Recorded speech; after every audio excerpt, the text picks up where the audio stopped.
Well, it was called Marburg. It was named after a river in Zaire, the Ebola River, and it was a devastating, they called it hemorrhagic fever. And in 2014, an epidemic of Ebola swept through West Africa. Now, Franklin Graham's Samaritan Purse was at the center of that storm. And one day, one of its aid workers contracted the deadly disease. Ebola is the world's most dangerous virus. We have to fight this disease. We have to fight it now. As the epidemic escalated, we were just desperately trying to stay one step ahead. My phone rang, and Ken Isaacs said one of our doctors, Kent Brantley, has Ebola. If they're on our team, they are our blood. No matter what it took, let's get them out. Jesus Christ didn't run. We run to the fire. We don't run away from it. Join just now for the rest of that story. Frank, your folks were in Liberia working, and did you have any idea what was going to happen? No, sir. Pat, we got there in 2003, right after the Civil War, began to work in Liberia. And Ebola came into Guinea and Sierra Leone in 2013. We suspected it would probably come into Liberia. We weren't sure, but by 2014 it had come. And there was nobody, Pat, there to fight it. Yeah. And so we were asked by the World Health, by Medicine Sans Frontières, Doctors Without Borders, if we would be willing to take on Ebola in Liberia. And when my staff asked me about that, I had a knot in my stomach, Pat. I thought, oh, this is not something we're trained for. This is the world's most deadly virus. Exactly. And but nobody was doing it, and so I said, okay, we'll do it. Almost 100% fatality, but it is. Yeah. And at that time, there was so much the world did not know about Ebola. But we put together an Ebola treatment unit. It's called an ETU. We did this in conjunction with Sudan Interior Mission. They had a hospital called Elwa Hospital where we had Dr. Brantley was working there. Yeah. So Dr. Brantley, one of our physicians, agreed to run the Ebola treatment unit. And by the middle of July, on the 23rd, I got a call. I was working at one of our projects in Alaska, and they said that Dr. Brantley had Ebola. And I say it was just like a knife was stabbed into me, because I knew there was nothing I could do, Pat, to save his life. Yeah. That he would die in Liberia, and there was nothing I could do to try to get him home. We tried. We had an insurance policy that said we'll go anywhere in the world and get us when you're sick. Well, we called them up, and they said, sure, we'll go. Well, where is he? Liberia. What does he have? Ebola. No. We're not going to go. But we have a policy. We've been paying on this policy for years. They said, sue us. They were arrogant. Sue us. And they were very arrogant. But God began to work, Pat. And there's this film shows a series of miracles that God performed to save the life of Dr. Brantley and to save Nancy Wright Bowl.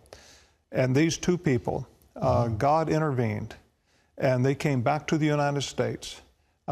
They survived, and then Dr. Brantley became the spokesperson for Ebola, testified before Congress, was at the White House, NIH, all of these various government agencies all looked to Dr. Brantley. And for the people of Africa that had no hope, all of a sudden he was the face of hope for them. And God, at the end of the day, God got the glory. But this film comes out on March the 30th. And it's like one day, isn't it? It's one day, but it's Facing Darkness. And Facing Darkness. You can go to a website called facingdarknessmovie.com to find out what theaters it's going to be in. And you can buy your tickets online. And, and this is an army of young people, Pat, that fought Ebola. Young people. And remember Nate Saint, of course, what it did for our generation. Yes, exactly. And I hope that this film will generate an army of missionaries, young people who will say, I'll go, count on me. I remember the film was very dramatic when you had Brantley flown into Atlanta. I mean, would you charter a private plane finally to get him? Pat, we were talking to, after 4 days, we were, door after door was being shut. We talked to a man in the State Department. And he said, just kind of casually, well, the United States government does have one asset. Okay, what does that mean? Well, we do have a plane that can fly this kind of infected person safely. Oh. Who do we need to talk to? He said, well, you're talking to him. No, I mean, who do we need to speak to give us permission? Yeah. He said, I control that asset. He said, you'll have to reimburse the government. You'll have to pay. But we'll make that plane available. And there's a group out of Georgia that had this contract with the government, and they went to Liberia and brought him back. But it's just that story in itself is a testimony, because the plane had a pressurization problem halfway across the Atlantic and had to come back. Oh, no. But during that time, Dr. Brantley began to die. And we had an experimental serum called ZMAP that had been sent to Africa to help Dr. Khan, who was a man in Sierra Leone, a doctor, world's foremost expert on Ebola. He had Ebola, and the doctors there would not give it to him because their lawyers said it's experimental and it could kill him. Well, he died, and that ZMAP came to us, and we gave part of it to our doctor, and then to Nancy Wright-Bowl, and both of them survived. What a miracle. And all that's in this film. It's in this film. But again, it's young people. These are young people fighting the world's most deadly virus. And I want young people to know that God can use them, Pat. Sure. And God's got a plan for their life. Were they gripped by fear? I mean, I know you said something about God didn't retreat. Jesus didn't retreat. He went forward. But, I mean, this is a scary stuff. It's very scary. I was there just a few months ago, Pat, and it's to go by the graves of these people, knowing that what happened in their life. But our government was not prepared, Pat. They weren't prepared. I asked the CDC. I said, I've got 26 people I'm bringing back from Liberia that might have been exposed to Ebola. What do I do? They said, Dr. Friedman said, send them home, have them take their temperature twice a day. If they get a spike in the temperature, go to their local health department. That's ridiculous. I thought if they went to the health department and said, we think we have Ebola, they'd run out the back door. Of course. And call the SWAT team. So we just decided we were going to set up our own protocols. And we got apartments close to Emory University, where our people came. They took their temperature twice a day, but we kept them close to Emory, and if one of them got a temperature spike, they weren't going to the health department. They're going to go right to the front door of Emory University and say, we think we have Ebola. Well, by the way, what is the status of that thing now? Does that ZMAT work? Have they expanded the coverage of it? Well, here's the thing with ZMAP. It did work for Brantley and Nancy Wright-Bowl. And Dr. Brantley, when they gave it to him, Pat, he was dying. And he told everybody that day he wouldn't make it through the night. And patients generally know these things. And he was a doctor. He knew. He said, I have no more reserves. I cannot fight this any longer. He hadn't been out of bed in 3 days. And they put this ZMAP. It takes about 9 hours for the whole bag to go in. It goes in very slow. As soon as they put that into him, he went into convulsions and began violently shaking in bed.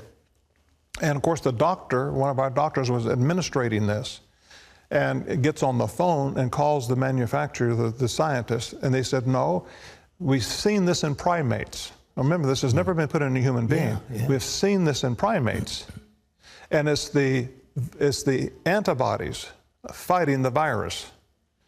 And so they said, don't stop, just hold on. And he continued this violent shaking for about 35 to 40 minutes. And then the convulsions subsided.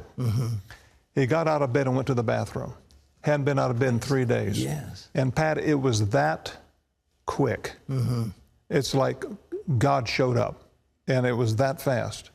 And it stabilized him to where he could, the plane that had pressurization problems, if it had come on time, he would have been in that plane, and he would have died. But that pressurization problem stopped the process long enough for that ZMAP to get in him. One more miracle. And it's just a series of God performing one miracle after another, saving the life of Dr. Brantley and Nancy Wright-Bowl. But it's March 30th. March 30th. And you can go to facingdarknessmovie.com and find out where it's going to be and the tickets. Get your tickets right there. Well, that's great. You know, I remember I was working in Zaire when that first Ebola outbreak, it was a place called Kikwik, and we were sending up there, but the United Nations wouldn't look after the native doctors. They didn't have any hazmat suits. They didn't have any protective gear at all. I mean, it was just terrible. No, the world was not prepared. No. Now, Pat, our whole healthcare system had changed. The way we look at this now throughout the United States. If there was an outbreak of something like Ebola or something like that in this country, the United States is much more prepared today because of Dr. Brantley. What happened to him and Nancy Wright? Well, they are prepared. And that's so that's a good thing that came out of this. Absolutely. Well, frankly, I'm so thrilled, and I know people. Now, let's get that movie again. It's called Facing Darkness, and it's going to be on March 30th. That is whenever. We just said this is February the 1st, so it's the end of next month. That's right. All right. Franklin, it's so good to see you. Congratulations. Well, thank you, Pat. God bless you. God bless you. By the way, you know, the rain that came in the rain in Spain, it came on the inauguration, and you called it as a blessing of God? Well, you know, it's funny, Pat, sitting there, as soon as President Trump, went to take the swearing in, it began to sprinkle. When he spoke, it was raining. And I thought to myself, they're going to say it rained on his parade. Yeah, oh yeah. And so when I stood up, I thought, I'm going to say something. Because in the Bible, rain is a sign of blessing. And as soon as he sat down, the rain stopped. Yeah. So when I got up to pray, it wasn't raining. It was just, so I thought, well, it's a sign from God maybe that he's going to bless this man and his administration and maybe bless our nation. Well, and I hope that's what it is. It is, brother. God bless you. So good to see you. Thank you and congratulations. Thank you, sir. Franklin Graham, ladies and gentlemen. Don't miss that movie, March 30th.